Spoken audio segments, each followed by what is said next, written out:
Consider a cheeseburger topped with brisket burnt ends, or a smoked turkey melt sandwich with bacon jam and jalapenos, or a smoked duck breast, or a chili made with smoked duck.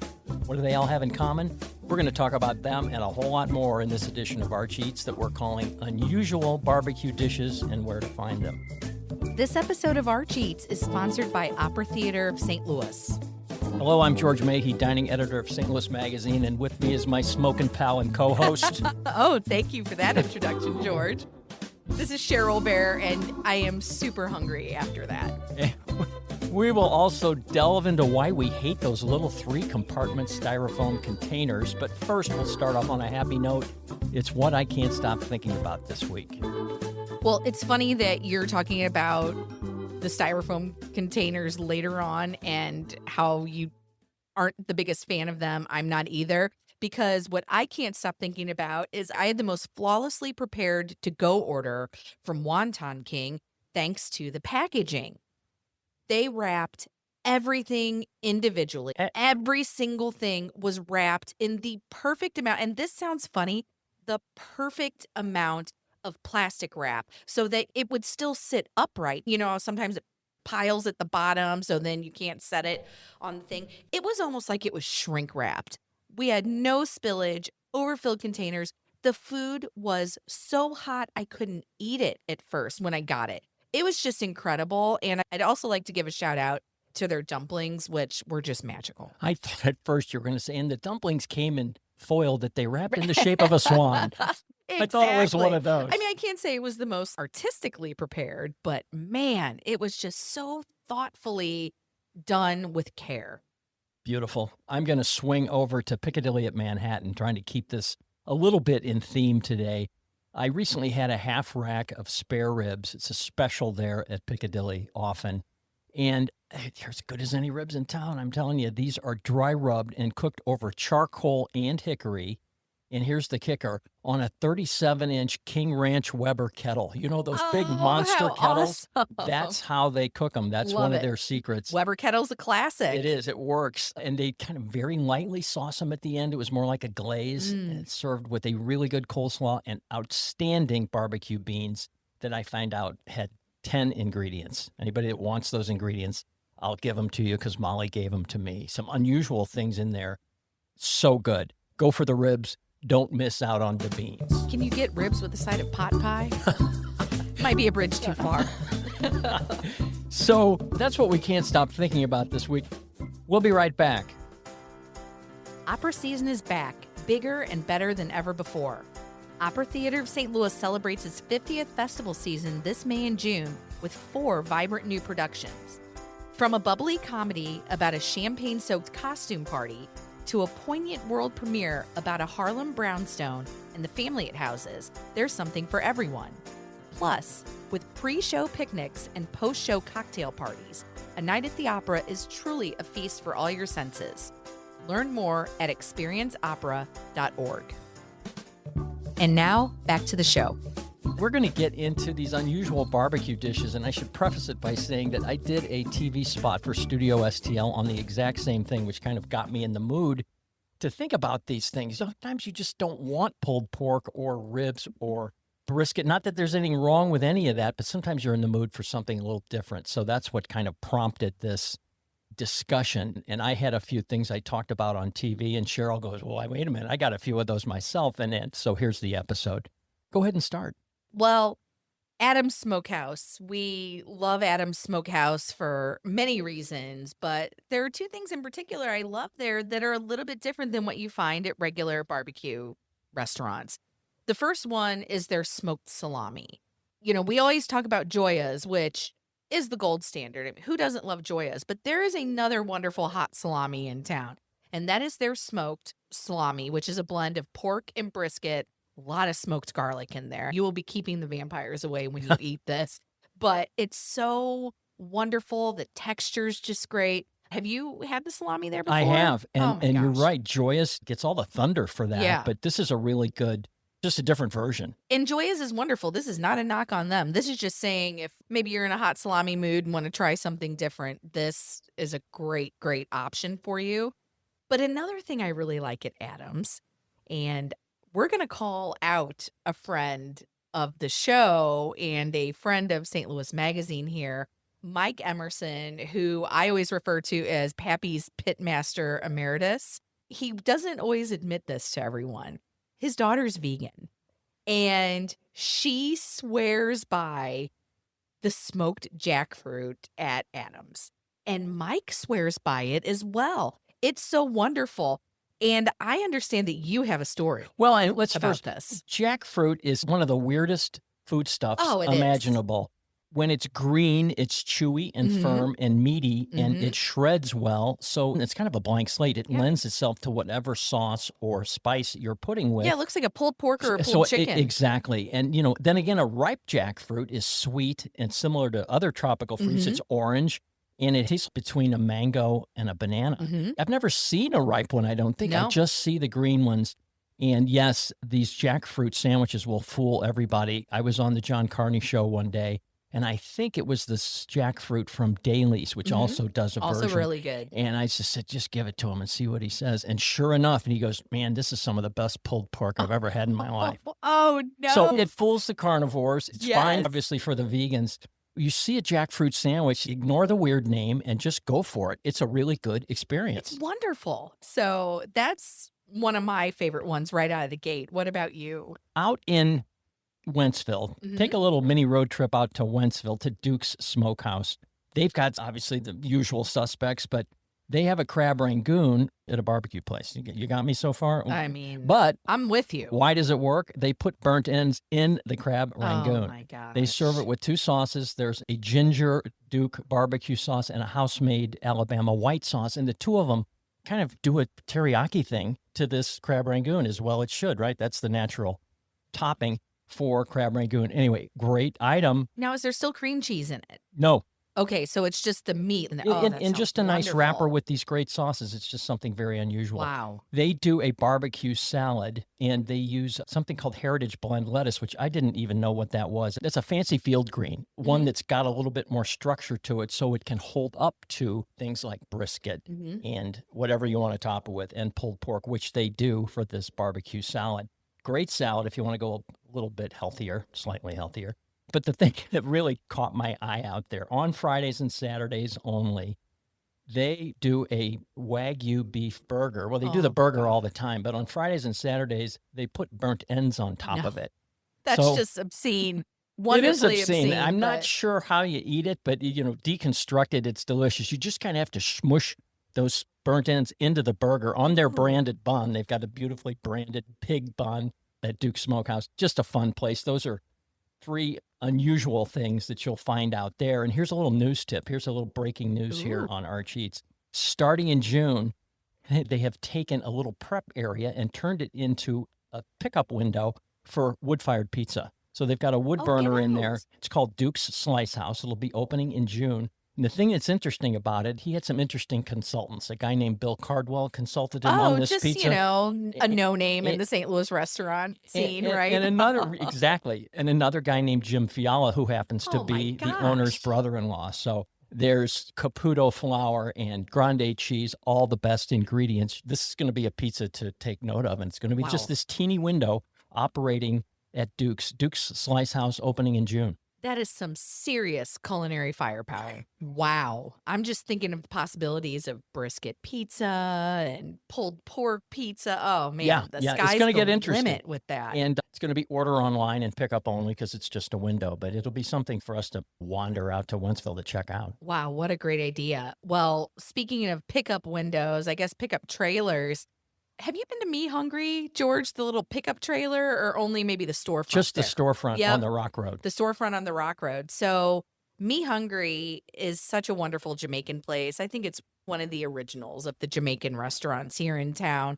It started out as a food trailer. The gentleman who owns it, Ruben, is a native of Jamaica. He was actually here working at the Fenton Chrysler plant, and he would bring in jerk chicken to his colleagues, and they were so blown away by it that turned into a food trailer, which he parks usually around Kings Highway and Page. So I'm not quite sure what's going on with that right now. I'm sure he was very affected by the tornado. but he has this wonderful storefront on St. Charles Rock Road that you just talked about. And It's a funky little place, it's funky. too. It used to be an old Steak and Yep, Shake. yep. Such a funky spot. His jerk chicken's just unbelievable there. I think when we think of jerk chicken, a lot of people just bastardize it where it's grilled chicken with a sauce on it. This, the glaze, the seasoning, it's charred into the meat, and the meat is so succulent, so juicy. They also have really great oxtails. They have rib tips that they're known for. Their wings are fantastic. A lot of traditional Jamaican side dishes. So I highly recommend this if you want a little taste of the Caribbean. Sounds delicious. It's so wonderful. All you need is a rum punch with it. We should have a rum punch because today I surprised Cheryl by bringing in a couple goodies from A Touch of Texas Barbecue. We need to wash this down. It's down on South Grand at Arsenal in the old Navens building, and they do different things there. He's got a foot-long beef Polish Ooh, that he smokes sounds and great. grills and tops a bunch of different ways. Today, I brought a smoked turkey leg. They always have these giant turkey legs. This is about as big a one as I've ever seen. Cheryl, fortunately, you were hungry today. You tore into that thing like a mad woman. I did. Well, do you remember? I guess they still have it there. When I think of turkey legs, I think of Friar Tuck's at Six Flags, the absolute classic of the turkey leg. Right. It just makes you feel so Robin Hood Those or medieval or those something. Renaissance Yeah, fairs and state fairs, that's usually the only place you find them. And there's very few places that have them in St. Louis on a consistent basis, and A Touch of Texas has them.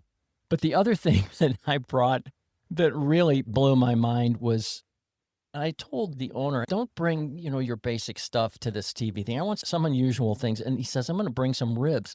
I don't really want ribs. So he shows up with ribs like I've never seen.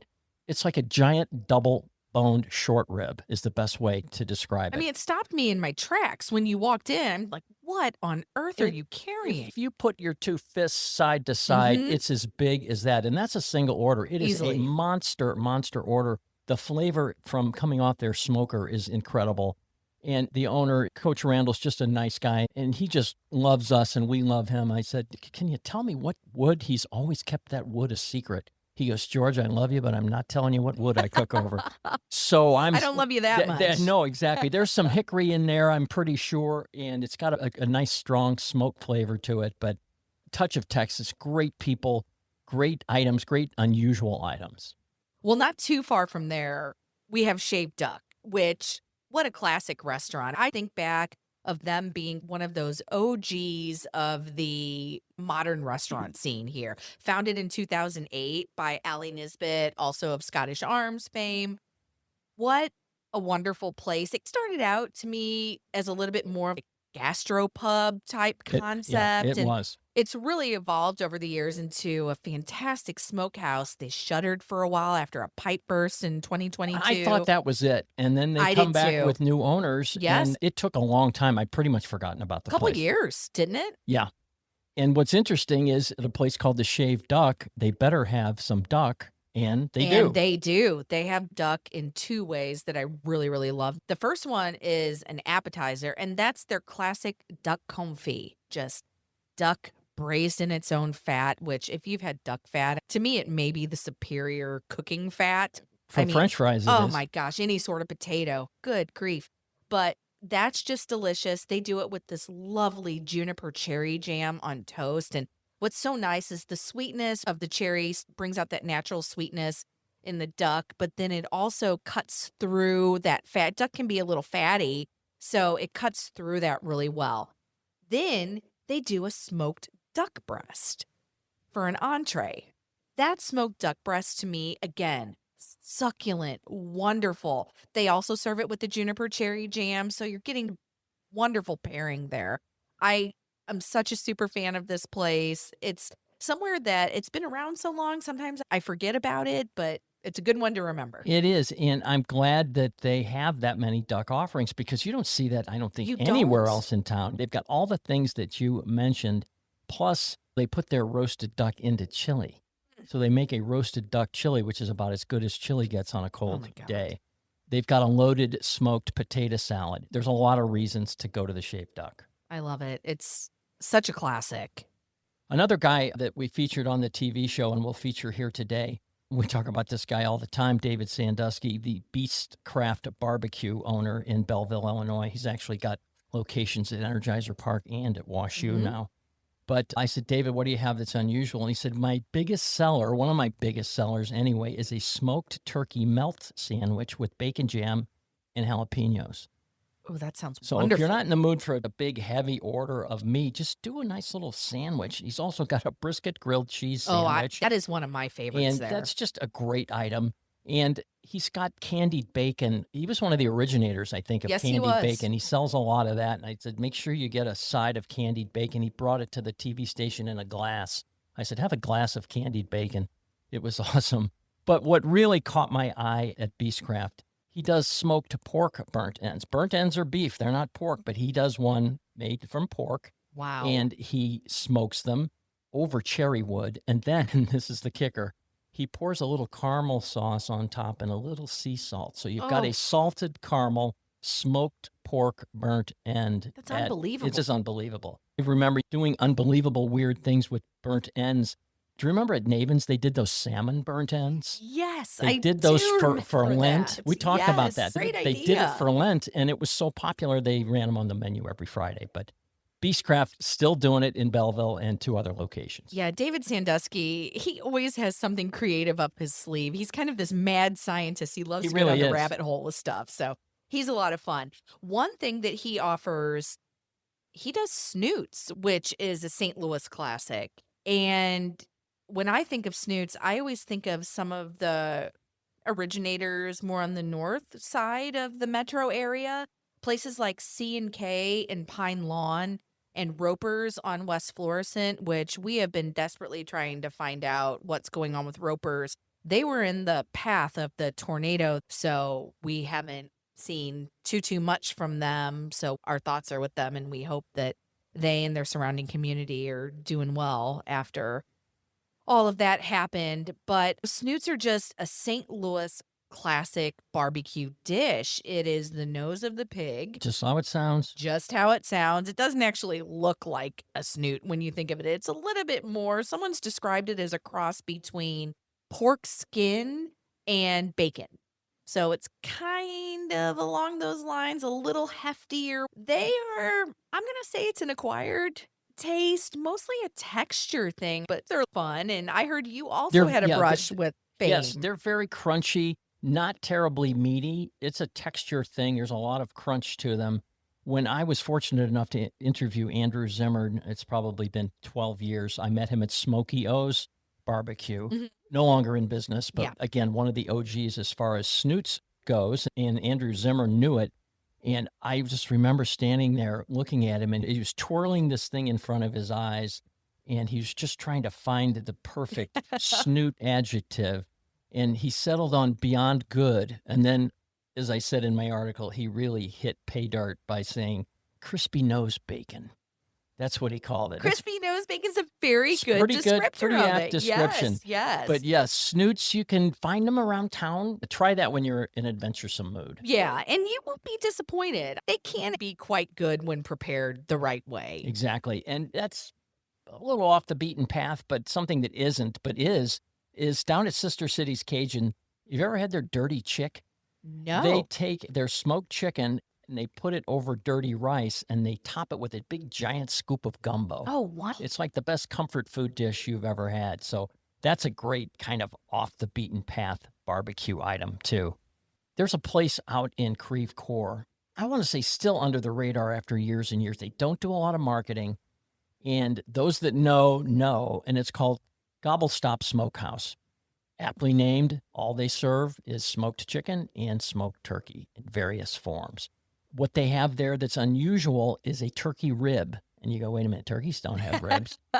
Well, there's part of the scapula bone, if you really want to get technical, that has some meat attached to it. And when you cut it right, it looks like a rib. And they market it as ribs, which you say ribs and all of a sudden people's ears and eyes perk up.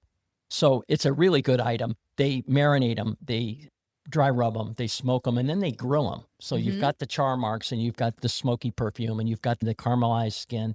They're really, really good on their own, and they also will glaze them in the signature mustard barbecue sauce, which Yes. we know from the Cybergs folks works really well with white meat. Yeah, their turkey ribs are fantastic. It's such a fun place. And like you said, it's a classic smokehouse here in St. Louis. And you're right. I think it kind of flies, no pun Yeah, intended, it flies under the radar there a it little does. bit. They're known for their turkey ribs. I think they've got these monster turkey legs on occasion. But something I was recently turned on to that I really like there is their turkey tips, which Oh, is big chunks of dark meat. I assume it's thigh meat sure. that they grill and put in sauce, and they slowly smoke and infuse them with all this smoky flavor. They're really tasty. So go ahead and check out Gobble Stop if you haven't. That's just one of these places. Again, I don't know why it's not more well known.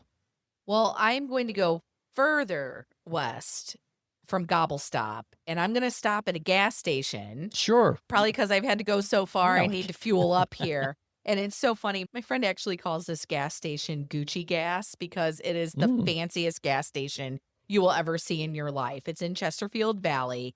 There's a restaurant there called OBQs. It's in that gas station barbecue genre, which you do see those here and there. So OBQs, as you might suspect from its name, is in the Obie Clark's family. It has a pitmaster from Austin, Texas. You are going to get stellar barbecue. It's one of my favorite barbecue places in town. I love their brisket. I love their burnt ends. But my favorite thing on the menu, hands down, is a Wednesday only special. And you talk about if you know, you know. Right. This is something that those in the know, they clamor for it. So make sure if you're going on a Wednesday, pre-order. This is the smoked pork loin. Now, smoked pork is ubiquitous in barbecue. Pulled pork, pork ribs, all of the above. This smoked pork loin, it's almost like a very beautifully sliced pork roast. So succulent. It's the color of rose petals and just juicy, perfectly rubbed. The smoke flavor is subtle, but it doesn't take over. So you get that really sweet flavor of the pork. The texture, though, I keep talking about how juicy it is. The texture is what gets me on this Well, smoked pork. it's tough because pork loin does not come to mind when you're talking about Never. barbecue. Why? Because it's so lean and Yes. it's easy to overcook and easy to mess up. And they do not. And the one way to do it that they probably do, they'll put a binder on it. They'll kind of seal it with some sort of liquid rub, which Yeah. keeps the moisture inside of it. My guess is that's how they're doing it. But And it's so flavorful because that's what I keep taking away. It's not super sweet. It's beautiful herbs, a little bit savory. That flavor is just infusing everything there. go for the Phillips 66 gas, stay for the pork loin on Wednesday. Exactly. I love it. We'll be right back. This episode of Arch Eats is supported by South Grand. Join South Grand on Thursday, June 19th from 5 to 9 p.m. for their flagship event, the South Grand Dine Around Restaurant Crawl. Sample all that South Grand's restaurants and bars have to offer, with flavors from 15 countries packed into just 5 blocks. Tickets are $45 in advance and $50 the day of. Each ticket includes 5 tastings where you can mix and match small plates, desserts, and drinks. Learn more at southgrand.org/events. And now, back to the show. Well, that was, 8 or 9 or 10 places to check out for some unusual items. We did an episode on our favorite items, the usual suspects. I just thought this would be a different way to approach it. Again, in Arch Eats Central, we're moving in on Memorial Day, which is obviously the unofficial start of barbecue season. But it got me to thinking about something that drives me crazy, and those are those 3-compartment styrofoam containers. That's this week's micro ring. We love them. We know them. You know, they're great for portion control. They're great for separation. They keep hot foods hot and cold foods cold. That's exactly what they're meant to do. But you can't mix the two. You can't do hot smoked brisket in with the deviled eggs and coleslaw and potato salad and then send it out across town for a half an hour trip. All those nice cold items will be lukewarm or worse when you get there. Have you had that experience? I'm just shaking my head in horror. You said hot, hot, and cold, cold. I'm thinking, do you remember the McDLT back in the day in the 80s where McDonald's tried to have a hot side stays hot, cold side stays cold? It never No, it works. didn't. Yeah, It didn't it's work. All impossible. you do is get wilted lettuce and tomato. And here, all you do is you get your coleslaw or your potato salad room temperature at coolest. It's terrible. I always find that they mix with one another. See, you say it's okay for uniform temperatures. I don't even like them for anything. No, because you've created cold food's hot situation, which restaurant people know you can't do. So just don't do it. I like my coleslaw cold. And don't call it cold slaw either. That's a micro rant for another day, and that will bring us to the conclusion of another edition of Arch Eats. Thanks for listening. Be sure to follow us and share with your friends. And we always provide links in the show notes for everything you heard about today. And don't forget to hit that subscribe button and follow along on Instagram at St. Louis Mag. And feel free to give us a follow personally at George Mahey and Cheryl A. Bear. If you loved what you heard, show us some love by rating and reviewing us on Apple Podcasts. And if you're hungry for even more content, you can subscribe to our dining newsletters for the freshest coverage on the local restaurant and culinary scene. Best dishes, and see you next time.